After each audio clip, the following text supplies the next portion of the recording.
How would you like to grow your practice with AI? Jake Sucoff will tell us how, and he's the founder and CEO of Patient Procure, a marketing agency that specializes in helping medical practices book their ideal clients and keep them coming back. PatPro leverages exceptional content, storytelling, and technology to create reliable patient funnels, so practitioners can focus on what they can do best, which is caring for patients. So, Jake, tell us, how can people that have patient practices grow their practices with AI?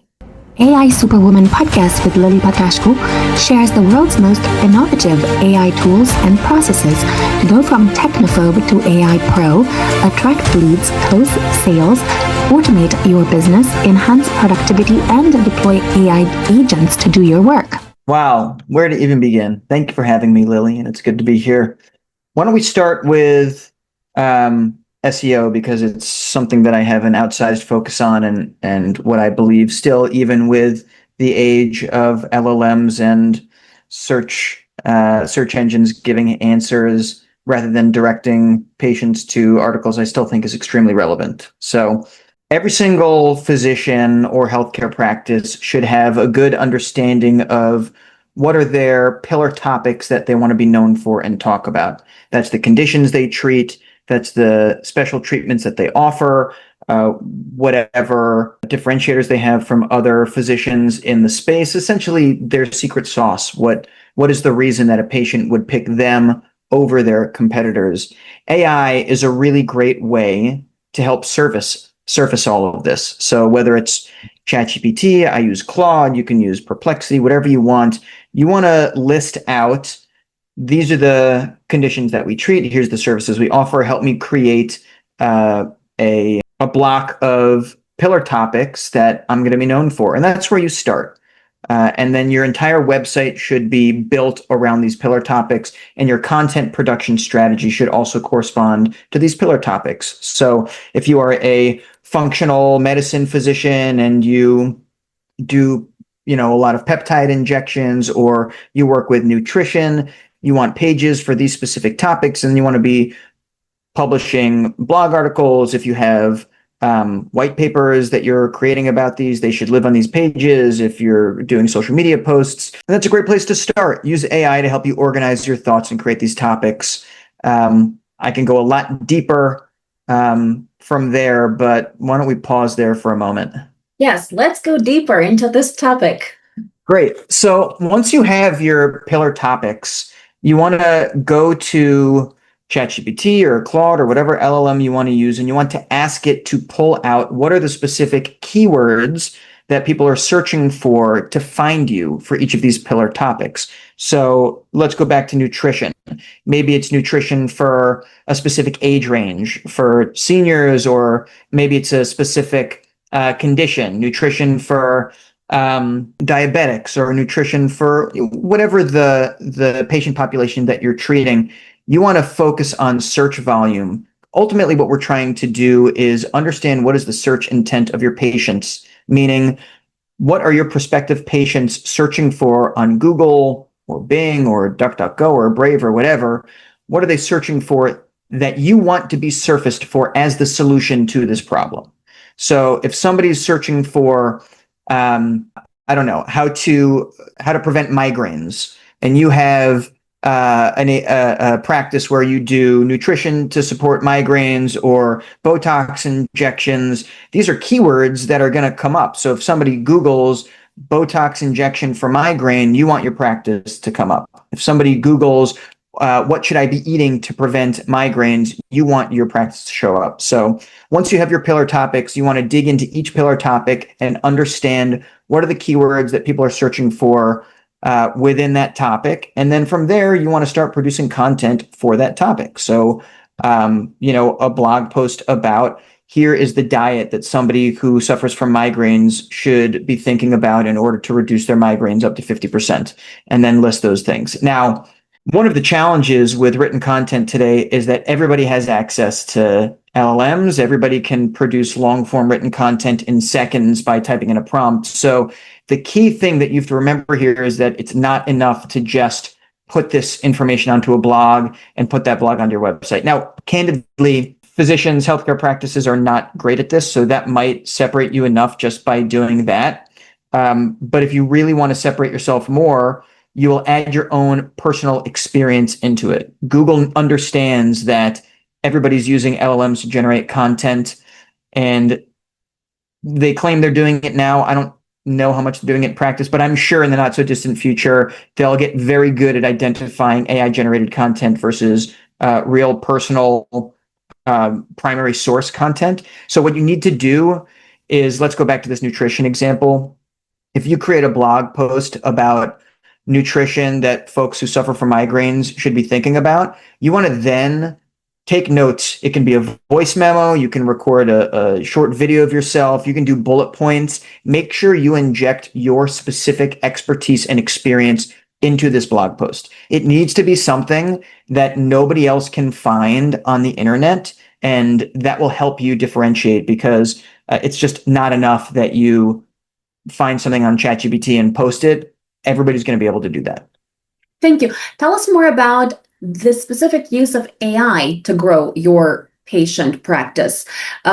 What exactly would those tasks be that you can give to AI that will enable you to actually, have more content on a specific topic? Or what other actions could a person take in order to grow their practice with AI? When you say AI, do you mean simply using LLMs to generate content and information, or are we talking about automations and workflows? Anything that you would suggest for an entrepreneur to do to grow their practice. And it could be anything from even setting up, let's say, AI agents to take calls, or to anything that you would suggest people do to grow their practice. Sure.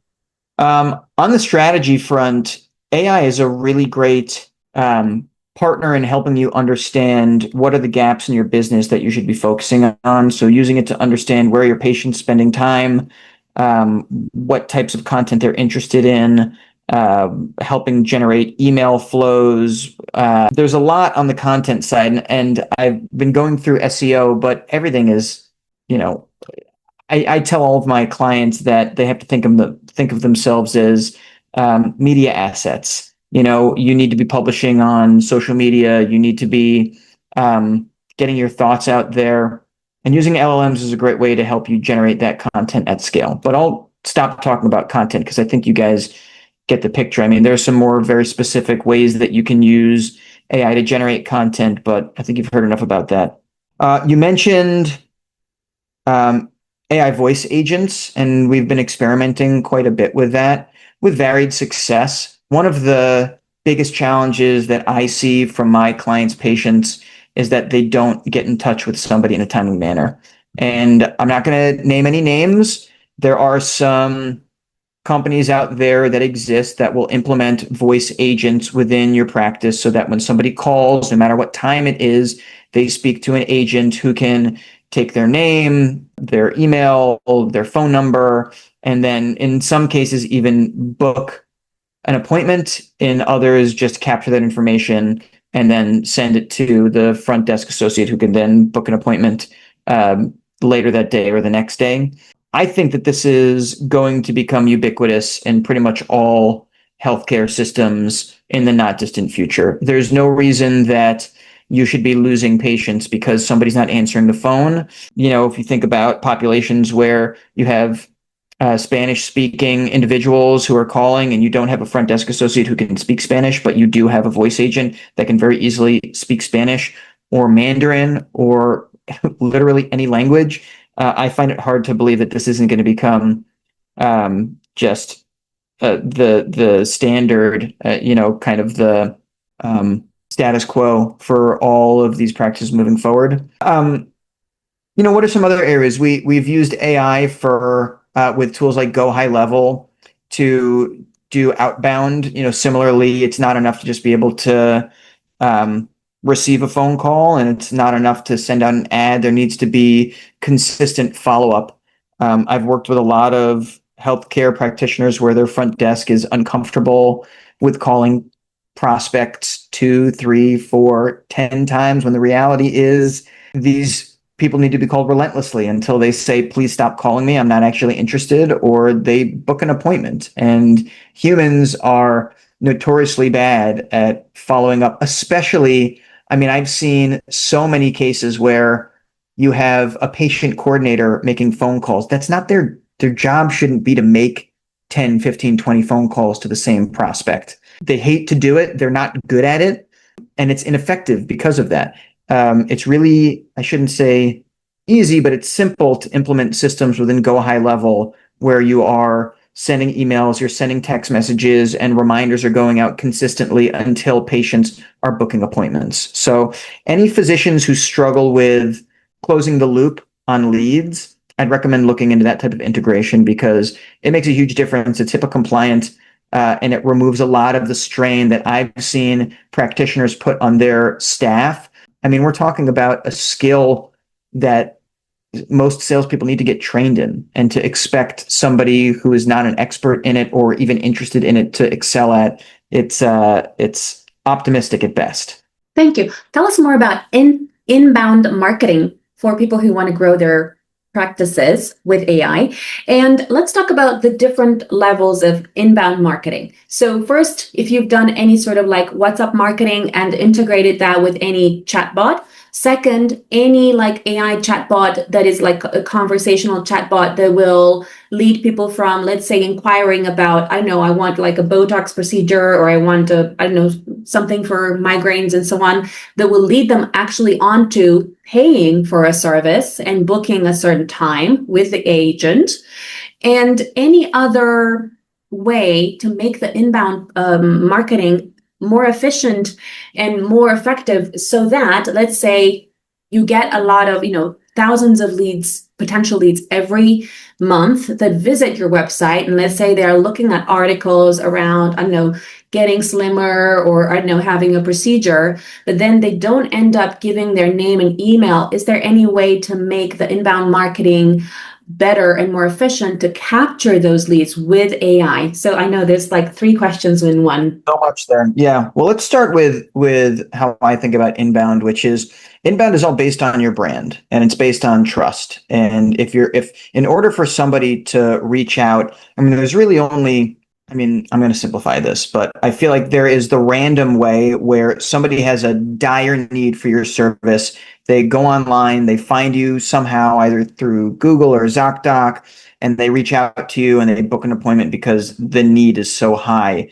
But in practice, I feel like that's not how most inbound is occurring. Patients have a lot of choices. You very likely have a lot of competition in your direct geography. And so we think about it in terms of building out your brand. Now, you need to have content that's relevant to your prospects, no matter what stage of the funnel they're at.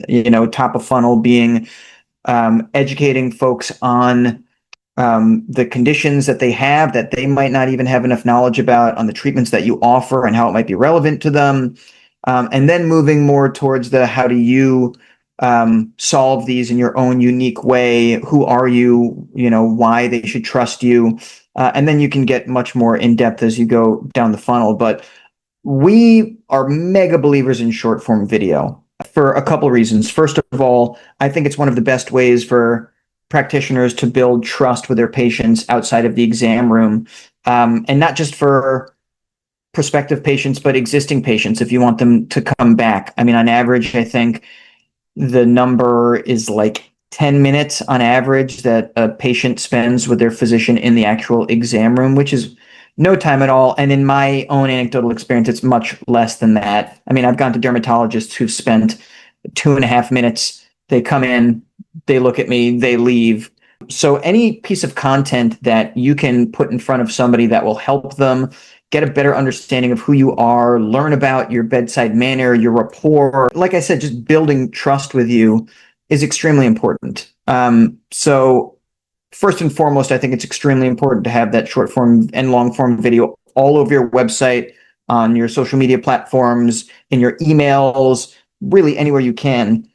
But in addition to just having that block of content and letting that do its work on an inbound basis, it also gives you the ability to repurpose that into lots of other different types of content. So if you start with one long form piece about your practice, that can then be chopped down into short form pieces that go on social media. And you can also take the transcript out and you can use that for blog posts. You can use it for emails. You can use it for text posts on LinkedIn or carousel posts on Instagram. So I think about inbound in terms of brand. People are only going to reach out to you if you've built the requisite trust and if they think that you're going to help them solve their problems. So that's the first piece. Second piece, you're talking about AI chatbots. I mean, similar to the voice agents, again, I think that this is going to be ubiquitous in the not distant future. And I think it's just going to be table stakes. I mean, you must have some chat implementation on your website that has a knowledge base that understands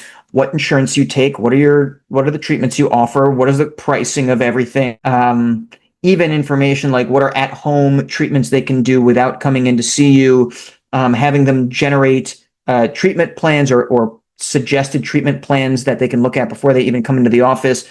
It is extremely important for the same reason that a voice agent is important, where you want somebody to be met with information the second they call into a practice. You don't want them to have to call back again. Allowing patients to get a response immediately, it's just the difference between booking an appointment and not booking an appointment. When somebody comes and they feel like they've gotten some answers, or at least feel like there's been some progress made towards a solution to the illness or disease, ailment, whatever they might be dealing with. I mean, back to building trust, that's what it's all about. If they trust that you'll be able to help them solve their problems, they're going to come in and see you. So, I strongly recommend chatbot implementation. I think there was a third part of the question, but I can't remember. So the first one was about WhatsApp chatbots. And then I can't remember what the last one was, but yeah, so we haven't experimented much with WhatsApp chatbots, but we do a lot with like intercom and on-website chatbots and also social media chatbots, and which I actually think fits in really well to the same inbound, because if you're producing content on Instagram and let's say you're also running ads on Instagram, people have a way to reach you, and then very, very frequently somebody will see a post about pain management, and then they'll send a DM to your Instagram that says, hey, can you do this and that? And having some implementation set up there where you can then have a conversation started with that patient is extremely valuable. So I love social media chatbots, website chatbots.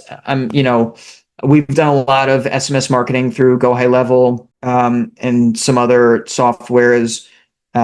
So I imagine WhatsApp is similarly a really great way to connect with patients. thank you. AI chatbots for websites, especially for people that own a practice, I find tend to be quite essential, because let's say if the kind of procedures that you perform in your practice, let's say you charge $10,000 minimum for them, then I feel that it's kind of like, it sounds to me like it's essential to actually integrate some AI chatbot into your website, because let's say not answering a call or not answering a message or not providing the required information to potential patients can literally cost you hundreds of thousands of dollars just in a certain month, right? So tell us, what are some like the kind of you can say questions that a person who has a practice might want to have included in the thing that the AI chatbot is trained to answer. So I'm assuming the one thing that is most essential is like book an appointment or find out more information about the top conditions or procedures that are done on in that particular practice. Is there anything else that you consider should be essential? Insurance is the biggest one that we get, insurance and cost. I have doctors who take lots of insurance or little insurance, and regardless, that's one of the biggest questions they get all the time. Patients want to know, what's this going to cost? And it's sad that, we are in this position in society where people need to weigh their health with their checkbooks, but that's where we are. People need to understand what they're gonna have to pay for procedures. In that same vein, you're talking earlier about the amount of money that physicians can leave on the table by not communicating with patients when they are writing into chatbots, or they're sending emails, or they're making phone calls. One of the things that has shocked me about physicians is that they tend not to understand the lifetime value of a patient. Um, it's changing a little bit, but a lot of the physicians who I deal with have trouble connecting the dots between what does one patient mean economically. And I think it's something that will help physicians wrap their heads around marketing, because if they understand exactly the financial benefit of each individual patient, then it helps them understand how much money they can spend on marketing to acquire each new patient. And I think that that's something that, if you're looking at implementing a chatbot or a voice agent, or run ads, and you see the price tag of what it's going to cost to spend money, I think you need to understand that, of course, it's an investment. And like I like to tell my clients, like any investment, there's inherent risk. Just because it's worked for other people doesn't mean it's going to work for you. You need to experiment. It's going to take time. But if you understand that, to your point, Lily, acquiring one patient is potentially $100,000 lifetime revenue, you know that you can spend a few $1,000s on acquiring that patient, and you're still going to make a lot of money in the long run. And I feel like I'm constantly having to harp on this with my clients, because they say, well, we're putting in this money now, but when does it come back? And the answer is, I mean, look, with some of my clients, depending on the services they offer, especially the concierge physicians, we have first order profitability, right? If they sign one new patient and that patient shows up for one appointment, they're immediately profitable. And I wish that every healthcare practice could be like that, but it's not the case. So understanding what is the lifetime value of your patient, and then at what visit do they become profitable? Is it the second visit? Is it the fifth visit? Is it the 10th visit? That'll give you a better understanding of what you can invest in marketing. Thank you. Tell us where entrepreneurs can connect with you. You can find me at patientprocure.com, Jake at patientprocure.com, and that's probably the best place. Thank you. Follow me for more AI productivity tools.